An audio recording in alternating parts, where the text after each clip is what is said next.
Company তোমাকে প্রতিশ্রুতি দিয়েছে যে আসার পর 3 মাস ট্রেডিং করে তারপরে তোমাকে ড্রাইভিং লাইসেন্স করে দিবে। এত টাকা পড়ে নাই ভাই, বিশ্বাস করো প্লিজ, এত টাকা পড়ে নাই। কেননা হাতে গোনে খুব কম সংখ্যা কোম্পানি পাওয়া যায় যে ড্রাইভিং শিখে 3 মাস ট্রেনিং করে তারপরে ড্রাইভিং লাইসেন্স করে দিয়ে নেয়, হঠাৎ কাজ দেয়। হ্যাঁ আছে কোম্পানি, তা নাই তা আমি অস্বীকার করছি না, তবে 100-র মধ্যে 2টা কোম্পানি পাওয়া যায়। তবে এই কোম্পানিটা কি আপনার নসিবে পড়বে কিনা আপনি কি জানেন নাকি? আপনি কি বলতে পারবেন নাকি? এমনও তো হতে পারে কোম্পানি যাওয়ার পরে আপনি যদি ড্রাইভিং লাইসেন্স বাইরে করেও ফেলেন, গাড়ি চালাতে না পারেন, রাস্তায় না ঘুরাইতে পারেন, যদি আপনাদের কাজ না চলে দেশে পাঠিয়ে দেবে।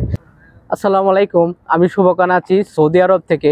আজ কথা বলবো আমরা তোমরা সহজে কিভাবে সৌদি আরবে আসবে, এমনকি ড্রাইভিং বিষয় নিয়ে আসলে কিভাবে আসতে হবে, কি বিষয় জানতে হবে, কি বিষয় জেনে বুঝে আসলে প্রতারিত হবে না, সঠিকভাবে সঠিক জায়গায় আসতে পারবে।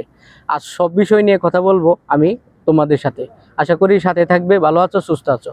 প্রিয় ড্রাইভার ভাইরা, তোমরা সৌদি আরবে আসো বা যে দেশে যাও, বিভিন্ন দেশে যাওয়ার জন্য তোমরা আবেদন করছো বা করবে, এই ভিডিওটা তোমাদের জন্য। আসার আগে তোমরা অবশ্যই জেনে নিবে যে তোমরা কোন কোম্পানিতে যাচ্ছ। যে কোম্পানিতে যাচ্ছ যাওয়ার আগে খুঁজে নিবে যে তোমাদের আশেপাশে কেউ কি এ দেশে আছে কিনা।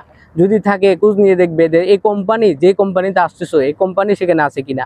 যদি কোম্পানি সেখানে থাকে খোঁজখবর নিয়ে দেখবে যে কোম্পানির কাজকর্ম কেমন, কোম্পানির স্যালারি ঠিক মতো দেয় কিনা, কোম্পানি ভালো আছে কিনা, সেই বিষয়ে টুকিনাটকি যা যা দরকার সব কিছু জানবে। আর আরেকটা কথা তোমাদেরকে সাবধান করি, গ্রাম্য দালালের মাধ্যমে টাকা দিয়ে বিদেশে আসবে না।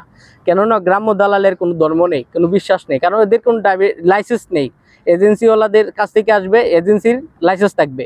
তোমার যদি একটা সমস্যা হয় বা কোনো কারণে কোনো জায়গায় বিপদে পড়ো, এজেন্সিওয়ালা তোমাকে হেল্প করতে পারে। কেননা সরকারি লাইসেন্স করা এজেন্সির কাছ থেকে আসলে সুবিধা বিভিন্ন রকমের হয়ে থাকে, বিভিন্ন রকমের সুযোগ সুবিধা তোমরা পাবে। আর যদি নিজের গ্রাম্য দালাল থেকে আসো তাহলে তারা কিভাবে ধরবে? তাকে গালাগালি করলে, দূর থেকে ফোনে হুমকি দামকি দিলে কিচ্ছু হবে না। কেননা আসার আগে তোমরা জেনে বুঝে তারপরে আসবে। আশা করছি তোমরা যে কথাগুলা বুঝতে পেরেছো। আর বিশেষ করে তোমরা যদি ছোটোখাটো গাড়ি চালাও, ট্রাক চালাও, পিক আপ চালাও, প্রাইভেট কার চালাও, বা তোমরা হাইয়েস্ট নোয়া চালাও, 7 Tony, 5 Tony, 3 Tony, 2 Tony, 1.5 Tony, এই সমস্ত গাড়ি চালাই থাকো, এই ভিডিওটা তোমাদের কাজে আসবে। কেননা তোমরা যদি হেভি ড্রাইভার হিসেবে সৌদি আরবে আসো, তাহলে আমার ব্যাকগ্রাউন্ডে যে টেলারগুলো দেখতেছো, এই টেলারগুলো ভাই চালাতে জানতে হবে। এই টেলারগুলো যদি তুমি কাটিং বুঝো, এই টেলারগুলো বিশেষ করে ডাইনে কাটলে বামে যায়, বামে কাটলে ডাইনে যায়, এই সমস্ত গাড়িগুলো যদি তোমরা মেনটেন করতে পারো, সুন্দর করে পার্কিং করতে পারো, চালাই দেখাইতে পারো, ভাই সোজা চালানো না ভাই, পার্কিং করে দেখাইতে পারো, তবে তুমি সৌদি আরবে একটা ড্রাইভিং লাইসেন্স করতে পারবে। তুমি ছোট গাড়ি চালাইছো না বড় গাড়ি চালাইছো এটা বিষয় না, এটা তোমাকে কেউ যাচাই করবে না, জিজ্ঞাসা করবে না। এর আগে তোমাকে জানতে হবে ভালো মতো গাড়ি চালানো। ভাই ভালো মতো যদি গাড়ি না চালানো জানো, এবার বলতে পারো কোম্পানি তোমাকে প্রতিশ্রুতি দিয়েছে যে আসার পর 3 মাস ট্রেডিং করে তারপরে তোমাকে ড্রাইভিং লাইসেন্স করে দিবে। এত টাকা পড়ে নাই ভাই, বিশ্বাস করো প্লিজ, এত টাকা পড়ে নাই।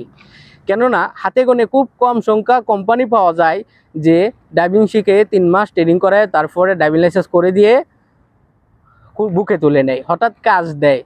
হ্যাঁ আছে কোম্পানি, তা নাই তা আমি অস্বীকার করছি না, তবে 100-র মধ্যে 2টা কোম্পানি পাওয়া যায়। তবে এই কোম্পানিটা কি আপনার নসিবে পড়বে কিনা আপনি কি জানেন নাকি?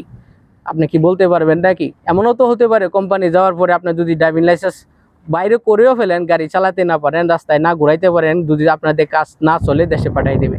আপনার বাবার 5 লক্ষ টাকা চলে যাবে, অর্থাৎ বাবার টাকা নিয়ে আসলে, নিজের টাকায় আসলে নিজেরই 5-6 লক্ষ টাকা লস হয়ে যাবে। কেন পাঠিয়ে দিলে, এফজেড মেরে দিলে আপনাকে চলে যাইতে হবে, আর থাকতে পারবেন না। কেন থাকতে পারবেন না? আপনি গাড়ি চালাইতে পারেন না। সেই জন্য আপনাদের অনুরোধ করব, ভালো মতো গাড়ি চালানো শিখে বুঝে তারপরে আসবেন। ভালো থাকবেন, সুস্থ থাকবেন। আল্লাহ হাফেজ। আমি শুভকান ছিলাম আপনাদের সাথে। কথাগুলো যদি ভুল বলতে হয়ে থাকে অবশ্যই ক্ষমা দৃষ্টিতে দেখবেন। আর কেননা প্রতিনিয়ত ভিডিও তৈরি করি আপনাদের উদ্দেশ্যে, ভিডিওটি অবশ্যই লাইক, কমেন্ট, শেয়ার করবেন।